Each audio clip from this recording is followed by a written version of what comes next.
إن الحمد لله نحمده ونستعينه ونستغفره ونعوذ بالله من شرور أنفسنا ومن سيئات أعمالنا من يهده الله فلا مضل له ومن يضلل فلا هادي له وأشهد أن لا إله إلا الله وحده لا شريك له وأشهد أن محمدًا عبده ورسوله أما بعد فإن خير الحديث كتاب الله وخير الهدي هدي محمد صلى الله عليه وسلم وشر الأمور محدثاتها وكل محدثة بدعة وكل بدعة ضلالة وكل ضلالة في النار أما بعد قد قال الله تعالى في كتابه كما ورد في سورة القمر بعد أعوذ بالله السميع العليم من الشيطان الرجيم من همزه ونفخه ونفثه ولقد يسرنا القرآن للذكر فهل من مدكر. وقال إمام أبو عيسى الترمذي رحمه الله تعالى في سننه وقال النبي صلى الله عليه وسلم إن الله يرفع بهذا الكتاب أقواما ويدع به الآخرين رب اشرح لي صدري ويسر لي أمري واحلل عقدة من لساني يفقه قولي. اللہ تبارک و تعالی ہم سب کا یہاں جمع ہونا قبول اور منظور فرما لیں. سنانے والا بھی اتنا ہی محتاج ہے جتنا سننے والے محتاج ہیں. ایمان کی ضرورت مجھے بھی ہے، آپ کو بھی ہے، ہم سب کو ہے. اللہ تعالی ہم سب کو ایمان سے، عمل سے، زہد اور تقوی اور ورع سے مالا مال فرما دیں. عزیز دوستوں اور بزرگوں،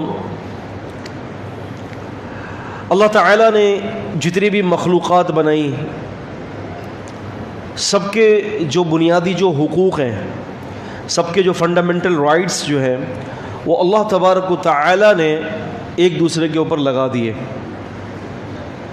انسانوں کے حقوق، ایک دوسرے کے بندوں پر حقوق، جانوروں کے حقوق، اور اسی طرح سے جو ہے اللہ عز و جل و علا کے حقوق، نبی کریم صلی اللہ علیہ وسلم کے حقوق، یہ تمام رائٹس، حقوق بنیادی اللہ رب العزت والجلال نے اپنے بندوں پر لگائے ہیں.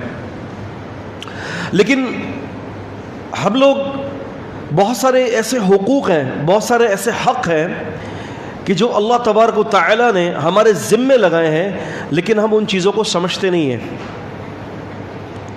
یعنی یوں سمجھ لیں کہ اگر میں مسلمان ہوں تو صرف مسلمان اس لیے ہوں کہ مسلمان کے گھر پر پیدا ہوا ہوں. باقی میری مینٹل اپروچ، میرے ذہنی توازن، میری سوچنے اور سمجھنے کا معیار وہ نہیں ہے جو اللہ تبارک و تعالیٰ کو مطلوب ہے، وہ نہیں ہے. تو رب العزت والجلال نے ہر چیز کے حقوق رکھے ہیں. قرآن مجید جو نازل کیا ہے، آپ اور میں، آپ جانتے ہیں اس بات کو کہ قرآن مجید کو جو اللہ نے نازل کیا اور اس کی حفاظت کی ذمہ داری لی، پوری شریعت کی حفاظت کی ذمہ داری لی ہے. کیا آپ نے کبھی سوچا آخر ایسا کیوں کیا؟ سوچا ہے کبھی آپ نے؟ اِنَّا نَحْنُ نَزَّلْنَا الذِّكْرَ وَإِنَّا لَهُ لَحَافِظُونَ. سورہ حجر 15 کی 9 میں فرمایا ہم نے دین اتارا، ہم محافظ ہیں اس کے. کبھی سوچا ہے کیوں؟ اگر جب ہم شروع سے آدم علیہ السلام سے لے کر رسول اللہ صلی اللہ علیہ وسلم تک دیکھتے ہیں تو ہمیں یہ بات سمجھ میں آتی ہے کہ کوئی نبی آخری نبی نہیں تھا. کسی نبوت کی جو اللہ نے اس کے اوپر جو کچھ بھی اتارا اس کو قیامت تک باقی رکھنا مقصود نہیں تھا. اسی اللہ تعالیٰ نے اس نبی کے اقوال اور افعال کی حفاظت کی ذمہ داری نہیں لی، بلکہ علماء وقت پر چھوڑ دی. بِمَسْتَحْفَظُوا مِن کِتَابِ اللَّهِ، کہ علماء وقت ٹھیک رہیں گے تو وہ بھی ٹھیک رہیں گی کتابیں، وہ بگڑے تو کتابیں بھی بگڑیں گی. لیکن نبی کریم صلی اللہ علیہ وسلم کے اوپر جو کتاب نازل کی گئی، جو وحی نازل کی گئی، اس کی مکمل طور پر حفاظت کی ذمہ داری اس لیے لی ہے کہ اس کو قیامت تک جاری رکھنا ہے. رسول اللہ صلی اللہ علیہ وسلم کے بعد کوئی نبی نہیں آنا، نہ آپ کے درمیان میں نہ آپ کے بعد.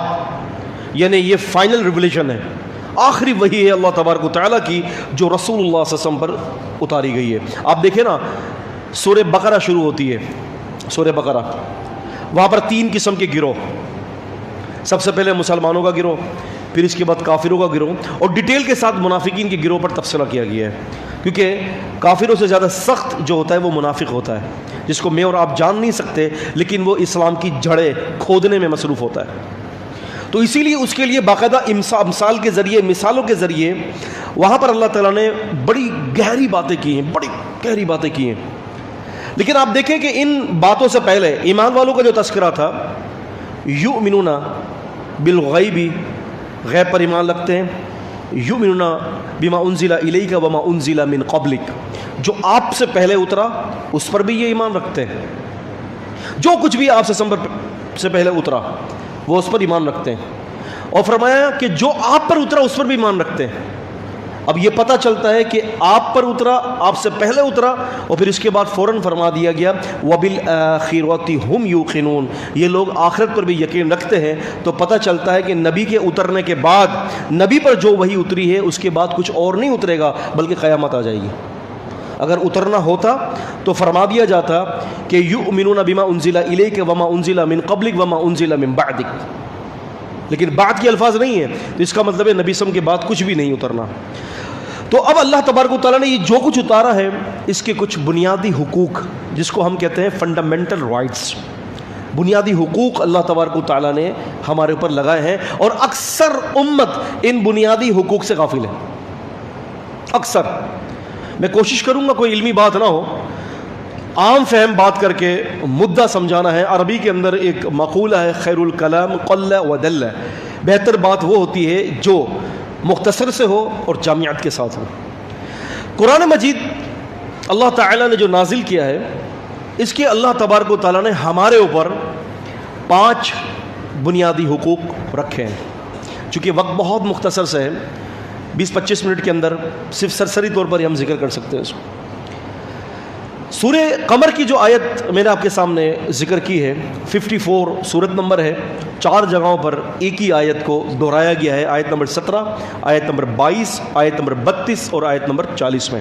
وَلَقَدْ يَسَّرْنَا الْقُرْآنَ، اور یقیناً ہم نے آسان کر دیا قرآن کو، لِلذِّکر، غور و فکر اور تدبر کے لیے۔ فَهَلْ مِن مُدَّکِرٍ، تو کوئی ہے جو مدکر ہو، کوئی ہو جو اس کے اوپر غور و فکر کرے۔ اچھا، کمال کی بات یہ ہے کہ سورہ قمر کا جب آپ مطالعہ کریں گے تو یہ 4 آیتیں ان جگہوں پر بیان کی گئی ہیں کہ اللہ تبارک و تعالیٰ سابقہ جو اقوام تھے نا، اللہ تعالیٰ نے ان کو برباد کر دیا، ان کے اوپر عذاب نازل کر دیا، اور اس کے بیچ بیچ میں ہمیں فرمایا جا رہا ہے کہ ہم نے قرآن اس لیے اتارا کہ تم غور کر لو۔ تو غور و فکر سے یہ پتہ چلتا ہے، ہمیں اس بات کی طرف اشارہ دلایا جا رہا ہے کہ دیکھو، پچھلی امتوں نے اپنے نبی کی باتوں کو نہیں مانا، نبی پر جو کچھ بھی اترا اس کو مانا نہیں، تو ہم نے برباد کر دیا۔ اس کتاب کو ہم نے خاص تمہارے لیے آسان کر دیا ہے، اب تم بھی نہیں مانو گے تو تمہیں بھی برباد کر دیا جائے گا۔ فہمتم شباب ما فہمتم؟ تو اس کا معنی یہ بنتا ہے۔ تو آئیے مختصر سی بات کرتے ہیں، اور کوشش کیجیے گا کہ ان 5 حقوق کو، ان 5 پوائنٹس کو یاد کر کے چلے جائیں۔ اللہ تعالی ہمارے جمعے کا مقصد پورا فرما دے، قبول فرما دے۔ میں نے یہ بیان کرنا صرف اللہ کی رضا کے لیے ہے کہ اللہ رب العزت والجلال راضی ہو جائے مجھ سے، آپ سے بھی راضی ہوں، مجھ سے بھی راضی ہوں۔ 5 باتیں قرآن مجید کی بنیادی حقوق۔ سب سے پہلا جو اس کا فنڈامنٹل رائٹ ہے وہ یہ ہے کہ قرآن مجید کے اوپر ایمان ایسے لایا جائے جیسے کہ اس پر ایمان لانے کا حق ہے۔ یہ مین پوائنٹ، سمجھ رہے میری بات کو؟ قرآن مجید پر ایمان ایسے لایا جائے جیسے کہ اس پر ایمان لانے کا حق ہے۔ اب ایمان لانے کا حق کیا ہے؟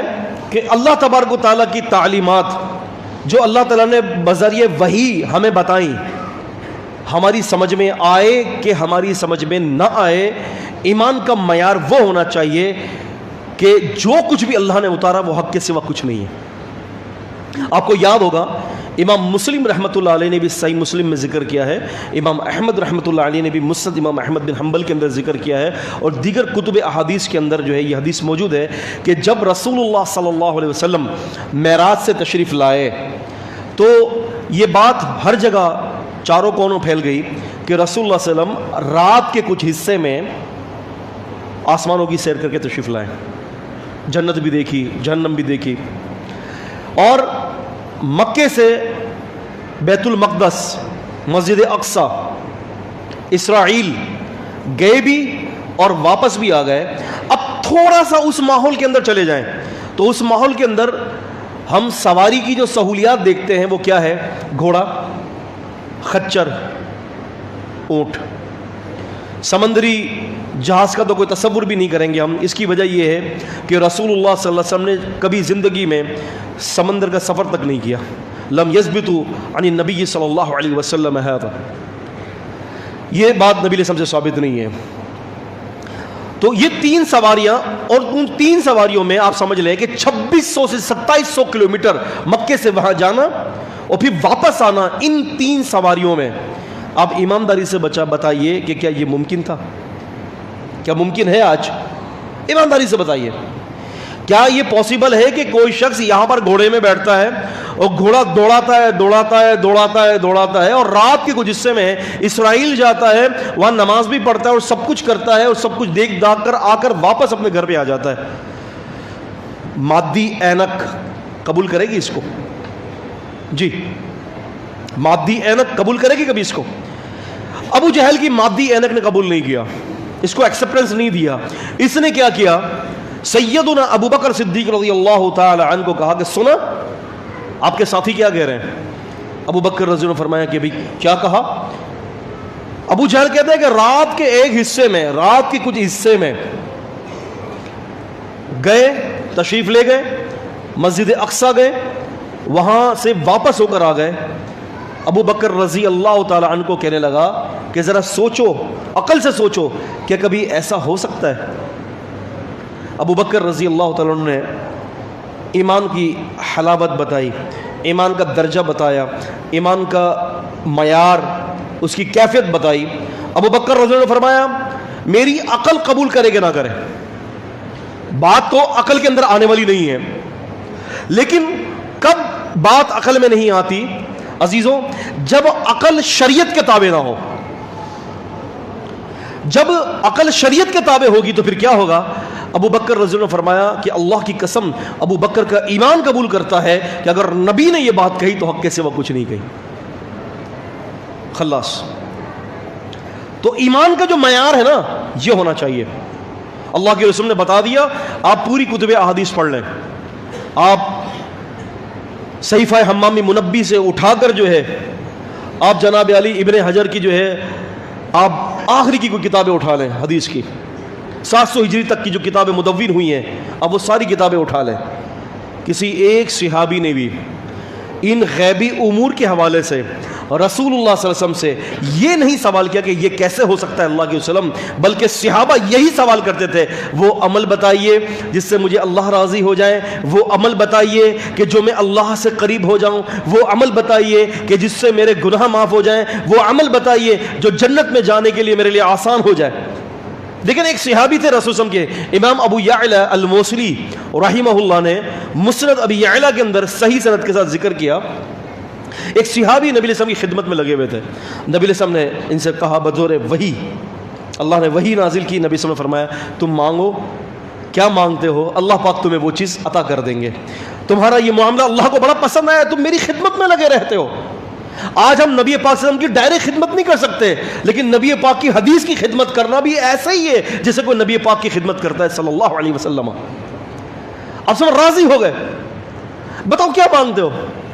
اب میں یہ کہتا ہوں، بلکہ اہل السنہ کا یہ عقیدہ ہے کہ ہر صحابی، ادنے سے ادنا صحابی بھی امت میں سب سے بڑا فقیہ ہے۔ نعم، حاضر الحقیقہ، یہ حقیقت پر مبنی ہے، امت میں سب سے بڑا فقیہ، ادنے سے ادنا صحابی۔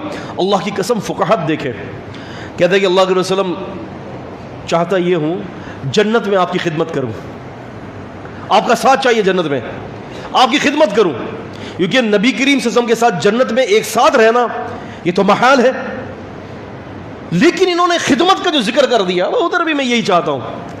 آپ صلی اللہ علیہ وسلم نے جب یہ بات سنی تو آپ صلی اللہ علیہ وسلم نے فرمایا کہ تو کثرت سے اللہ کو سجدہ کر، اللہ اس کی برکت سے تیرا ساتھ میرا ساتھ کر دے گا۔ تو یہ کیا ہوتی ہے؟ دراصل یہ ایمانیات ہے ساری۔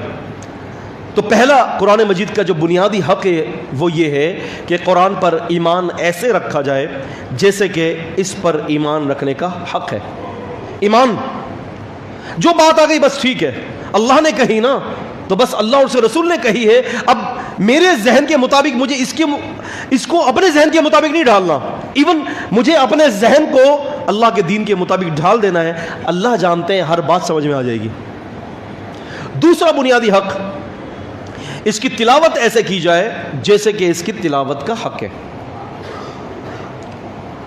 اس کو پڑھا ایسے جائے، اس کے مخرج ایسے ہوں، اس کی ادائیگی ایسے ہو۔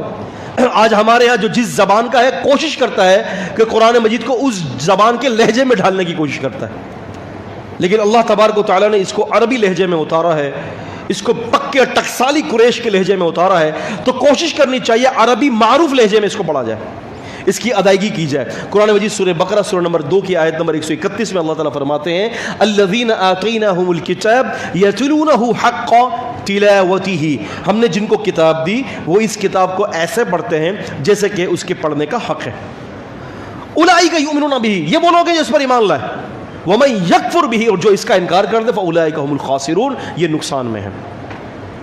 اس کو ایسے ادائیگی کی جائے۔ ہمارے یہاں کیا ہوتا ہے پاک و ہند میں، ہمارے یہاں مجہول طریقے سے قرآن پڑھا جاتا ہے۔ اگر آپ بڑی بوڑھیوں کو دیکھیں نا، ہمارے یہاں جو مائگریٹ کر کے جو ہماری جو بڑی خواتین جو تشریف لائی ہیں، آپ ان کا قرآن دیکھیں، الحمدللہ رب العالمین، یہ مجہول طریقہ ہے۔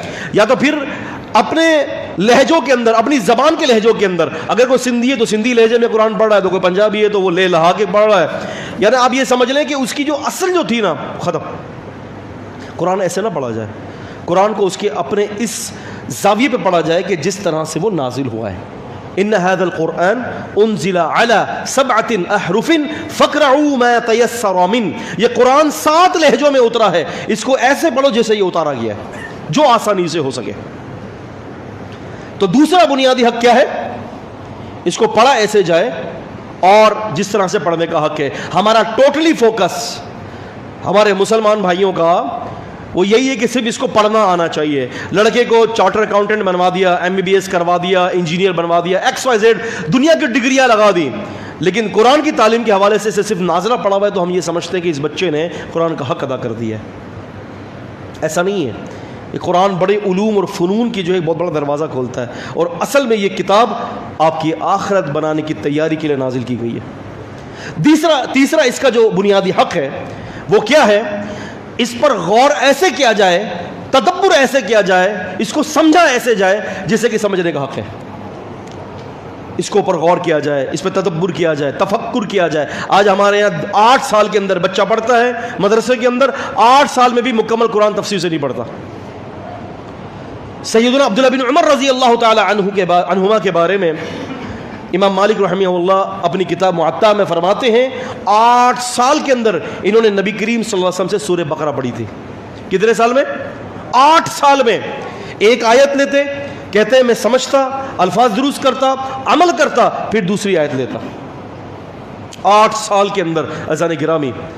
تو قرآن مجید کے اوپر جو ہے غور و فکر اور تدبر، یہ قرآن مجید کی اصل ہے، اس پر سمجھا جائے۔ اللہ تعالیٰ ہم سے کیا کہتے ہیں؟ آپ دیکھیں نا، آج ہمارے لیے کتنی بڑی افسوس کی بات ہے کہ آج ہم حافظ صاحب کے پیچھے ہوتے ہیں، الا ماشاءاللہ اگر کوئی ایسا ہو جو قرآن کو سمجھنے والا ہو، لیکن اگر حافظ قرآن کی آیات ایسی نقل کر رہا ہے کہ جس میں عذاب کا ذکر آیا ہے، کسی کی آنکھوں کے اندر جو ہے ایک آنسو کا قطرہ نظر نہیں آتا۔ اس کی وجہ کیا ہے؟ اس کی وجہ یہ ہے کہ ہم نے اس کتاب کو سمجھا نہیں ہے، ہماری زندگیاں تبدیل نہیں ہوتی، جبکہ قرآن مجید اور حدیث کا جو مقصد جو ہے وہ آپ کی زندگی کو اور ہماری زندگی کو تبدیل کرنا ہے۔ تو تبدیل تو اس وقت ہوں گی نا کہ جب ہمیں یہ کتاب سمجھ میں آئے گی۔ اب دیکھیں، میں ایک مثال دیتا ہوں آپ کو۔ میں مثال کے طور پر آپ کو آپ کے بیٹے نے خط باہر ملک سے لکھ کر بھیجا، اگر آپ کا بیٹا باہر ملک میں ہے اور اس نے آپ کو انگریزی زبان کے اندر آپ کو ایک خط دیا، آپ نے وہ خط دیکھا، دیکھنے کے بعد اس کو بوسہ دیا، آنکھوں پر لگایا، اس وجہ سے کہ یہ میرے بیٹے کا خط ہے، اور انگریزی میں لکھا ہے, سمجھ تو کچھ بھی نہیں آ رہا, بس آپ نے جو ہے وہ اس کو بوسہ لے کر اوپر رکھ دیا. جب بیٹے کی یاد آتی خط نکالا, پھر دیکھا, پھر بوسہ دیا, پھر آنکھ میں لگایا, پھر رکھ دیا. تو کیا اس خط کا منشا, اس خط کی جو منشا تھی وہ پوری ہوگی اس طرح سے؟ آپ کیا کرو گے, آپ اس شخص کے پاس اس کو لے جاؤ گے کہ جو اس خط کو پڑھ کر اس کے ترجمہ کر کے آپ کو بتائے گا کہ بیٹا کیا خبر دے رہا ہے, اچھی خبر ہے, بری خبر ہے, کہیں ایسا تو نہیں ہوگا کہ بیٹا مصیبت میں آ گیا, کہیں ایسا تو نہیں ہوگا کہ بیٹا ہم سے کچھ مطلوب کر رہا ہے, ہم سے کچھ چاہ رہا ہے. ہمیں کیسے پتا چلے گا جب تک کہ ہم اس کا ترجمہ نہیں کر کے بتائیں گے. تو یہ کتاب ہماری طرف جو ہے یہ اس لیے آئی ہے. اچھا مجھے بتائیں, میں آپ سے ایک سوال پوچھتا ہوں, دنیا کے اندر کوئی ایک ایسی زبان بتا دیں, دنیا میں کوئی ایک ایسی زبان بتا دیں جو بولی جاتی ہو مگر سمجھی نہ جاتی ہو. بتائیے, کوئی ہے ایسی؟ اردو میں بول رہا ہوں سمجھ بھی رہا ہوں, ایسا ہی ہے نا. میں اگر انگریزی بات کروں گا تو میں سمجھوں گا, آپ سندھی بات کریں, پنجابی بات کریں, سرائکی بات کریں, ٹرکش بات کریں, جرمنی بات کریں, فرانسیسی بات کریں, دنیا کی کوئی زبان بھی اگر آپ بات کریں گے آپ سمجھتے ہیں, آپ سمجھ کے بات کر رہے ہیں نا, آپ خود بھی اس کو سمجھ رہے ہوں گے اور سامنے والا بھی سمجھ رہا ہوگا. دنیا کی کوئی ایسی زبان نہیں ہے کہ جو بولی جاتی ہو مگر سمجھی نہ جاتی ہو سوائے ایک مظلوم کتاب, اللہ کی کتاب کے. لاکھوں کی تعداد میں, ایک تجزیے کے مطابق اس وقت دنیا کے اندر اپروکسیمیٹلی 3 کروڑ سے زیادہ قرآن مجید کے حافظ ہیں. آپ ریشو نکال لیں, 3 کروڑ لوگ قرآن کو پڑھتے ضرور ہیں لیکن کتنے لوگ سمجھنے والے ہیں؟ یہاں پر اگر ہم کھڑے ہو کر امام صاحب جو ہے کوئی سورت پڑھ دیتے ہیں قرآن کے درمیان میں سے, کوئی بڑی سورت, تو مجھے بتائیں ہم لوگوں میں سے کتنے لوگ ہیں جو اس کتاب کو, اس آیت کو سمجھیں گے؟ لیکن یہ قرآن ہمارے یہاں کیا ایک رسم کے لیے ایک ہے. مرتے وقت جو ہے وہ سورہ بقرہ پڑھ دی, بچی جا رہی ہے تو سر پر قرآن مجید رکھ دیا اس کے سائے میں. باقی ساری کسٹمز جو ہیں, سارے طریقے ہندوانہ طریقے ہیں, وہاں وہ گیتا رکھتے ہیں اور یہاں ہم قرآن مجید رکھتے ہیں. وہاں ان کی میتیں جاتی ہیں رام رام سکتے, تو ہماری میت جاتی تو کلمہ شہادت. یہ سب سملیرٹیز ہیں, یہ ساری یکسانیتیں ہیں. کس وجہ سے؟ کہ ہم نے دین کی اصل کو نہیں سمجھا. آج آپ دیکھیں نا, میرے گھر کے اندر انگریزی بولنے والے موجود ہیں, میں پیسہ دے کر انگریزی سیکھ رہا ہوں لیکن مفت میں اللہ کی زبان نہیں سیکھ رہا. کیوں؟ وما قدر اللہ حق قدرہ, اللہ کی قدر نہ کی جیسے کہ اس کی قدر کرنے کا حق ہے. اور آج آپ جانتے ہیں اسی وجہ سے, جب یاد رکھیں کہ جب دین کا کوئی نقص جسم کے اندر پیدا ہوتا ہے نا تو بہت سارے امراض پیدا ہو جاتے ہیں.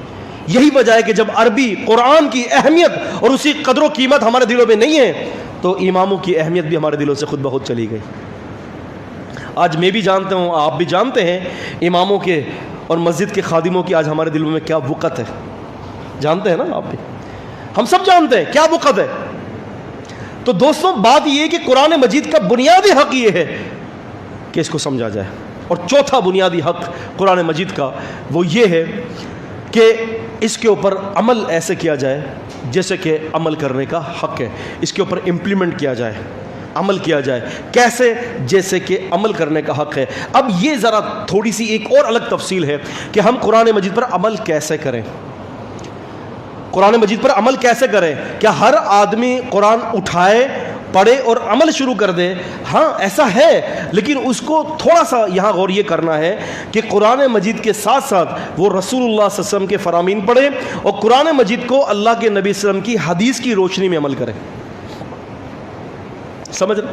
میں آسان کر دیا آپ کو. اب بسا اوقات ایسا ہوتا ہے کہ حدیث کو سمجھ میں نہیں آتی تو بھائی کیا کریں, کچھ مسئلہ سمجھ میں نہیں آ رہا, بھائی کیا کریں؟ تو پھر اس کے لیے سب سے بہترین طریقہ یہ ہے کہ صحابہ اکرام رضوان اللہ تعالی علیہم اجمعین کے فہم کو دیکھا جائے کہ صحابہ نے اس قرآن کی آیات اور حدیث پر کس طرح سے عمل کیا. آج جو آپ ہمارے درمیان اختلاف دیکھ رہے ہیں نا, اوپر ہاتھ باندھنا, نیچے ہاتھ باندھنا, وہ ہاتھ باندھنا, ایسا سے کرنا, کوئی کیا کر رہا ہے, کوئی کیا کر رہا ہے, کوئی کیا کر رہا ہے, اور کوئی کیا فتوے دے رہا ہے. نئے نئے فتوے جو ہے نا سامنے آتے چلے جا رہے ہیں اور ہم پریشان ہو رہے ہیں اور ہم کیا کریں, عام آدمی کیا کریں. جبکہ میں یہ سمجھتا ہوں کہ بہترین, سب سے بہترین سالوشن اس وقت امت کے لیے یہی, اور ہر وقت یہی تھا اور قیامت تک یہی ہوگا کہ بھائی آپ نئے مسئلے مت نکالو. آپ اگر کوئی مسئلہ نکالنا ہے نا کسی چیز کا تو آپ صحابہ کرام کو دیکھ لو, انہوں نے اس مسئلے میں کیا عمل کیا ہے, آپ اس اس کے مطابق اپنی زندگی کو جو ہے وہ عمل میں لے آؤ. کیوں کہ پھر آپ کے اوپر گھی کے گھڑے ہیں. اس کی وجہ یہ ہے کہ آپ نیا فتویٰ نکالو گے, ہو سکتا ہے آپ سے اجتہادی غلطی ہو رہی ہو. اگر صحابہ نے کیا ہوگا تو آپ اللہ پاک آپ کو اجر بھی عطا فرما دیں گے, اور اللہ تبارک و تعالیٰ آپ کو منہج سلف کے اوپر جو ہے وہ استقامت دے دیں گے.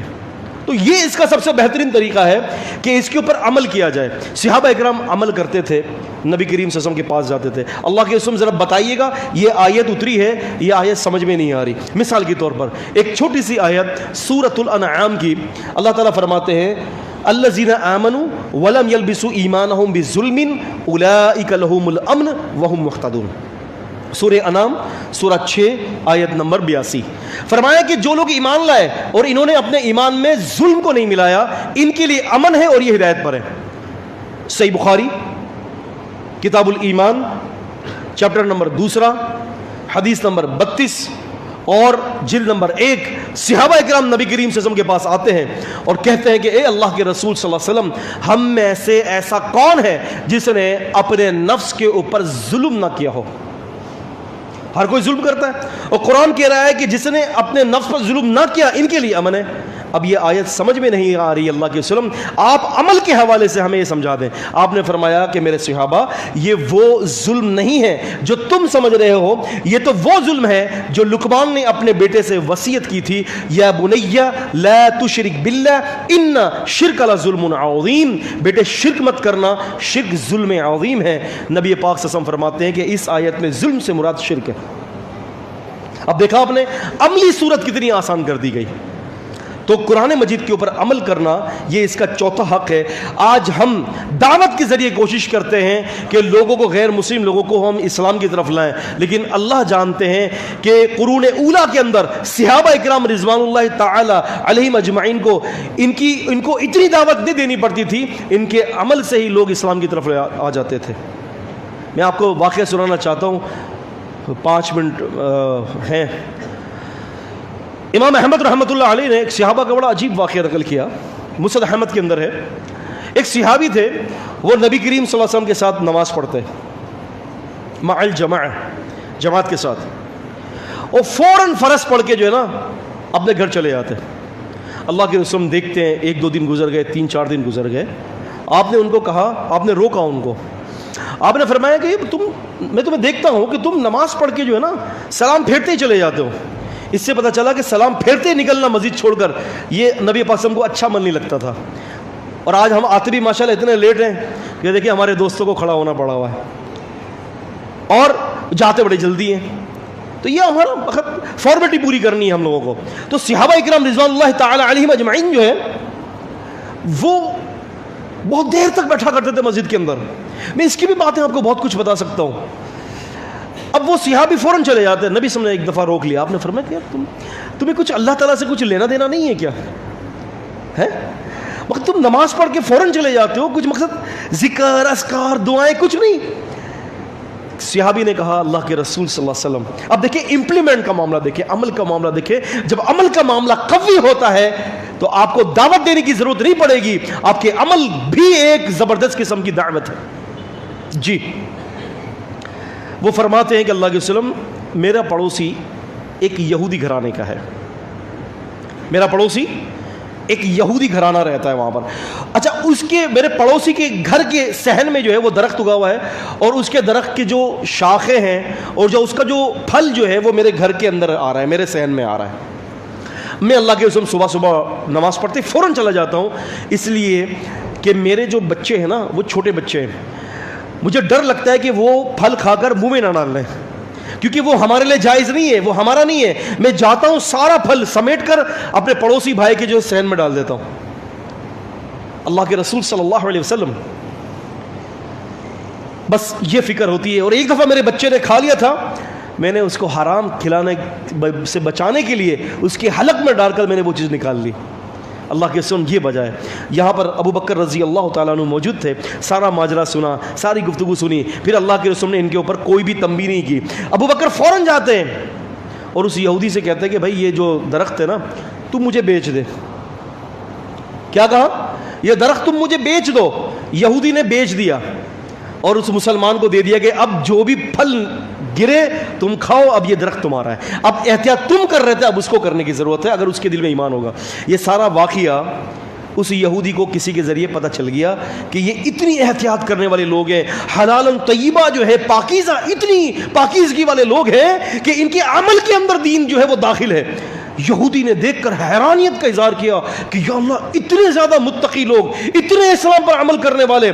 یہودی خود نہیں آیا، اپنے پورے کنبے کو لا کر نبی صلی اللہ علیہ وسلم کے پاس آیا، کہا کہ اللہ کے رسول مجھے اس عظیم اور مبارک دین میں داخل کر دیں۔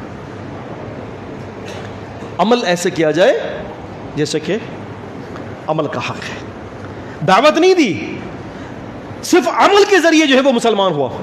اور جب کوئی شخص عمل کے اندر مضبوط ہوتا ہے تو اس کی زبان کے اندر رب العزت والجلال تاثیر پیدا کر دیتے ہیں، عزیزوں تاثیر پیدا کر دیتے ہیں۔